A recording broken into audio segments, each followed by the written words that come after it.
అయ్యవార్లంటే ఎంత భక్తితో ఉంటారు, ఎంత శాంతంగా ఉంటారు, ఎంత మంచిగా మంత్రాలు చదువుతారు. అసొంటి అయ్యవార్లకే బీపీ లేస్తే ఎట్లుంటది, కోపం పట్టుకత్తే ఇంకట్లుంటది. ఇగో గిట్లుంటది. మంత్రాలు చదివే పంతులకు కోపం వస్తే ఎట్లుంటదంటే ఇగో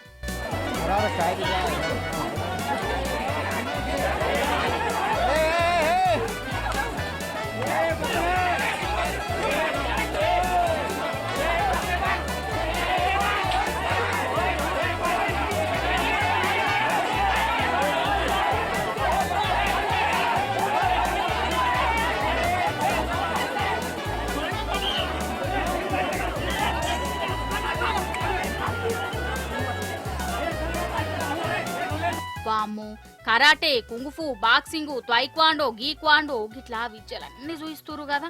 అయితే మహారాష్ట్రలో ఉన్న ఒక గుళ్ళే స్పెషల్ పూజలు నడుతానేలా భక్తులు బొచ్చడి మందే వచ్చిర్రు. మరి పూజల కోసం వచ్చినోళ్ళు మంచిగా ఓపికతో ఉండాలే కదా, గాయి చేసిర్రట. అయ్యవార్లు ఫస్ట్ సంజాయించిర్రు ఇన్లే. అయితే అందులో కొందరు కోతిపోరలు అయ్యవార్ల మీద రంగులు జల్లిర్రు. రంగులు అవసరమా కాతా గాని ఇక వీళ్ళకు బీపీ లేచింది. గుడి ముంగట్నే బాక్సింగ్ సీను షురూ అయింది.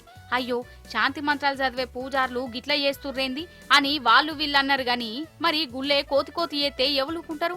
వాళ్ళు వేసింది కరెస్ట్ అని ఇంకా కొందరు అంటురు. ఆఖరికి పోలీసులు వచ్చి వాళ్లను వీళ్లను సంజాయించి ఈ కోట్లాటను ఆపిర్రు.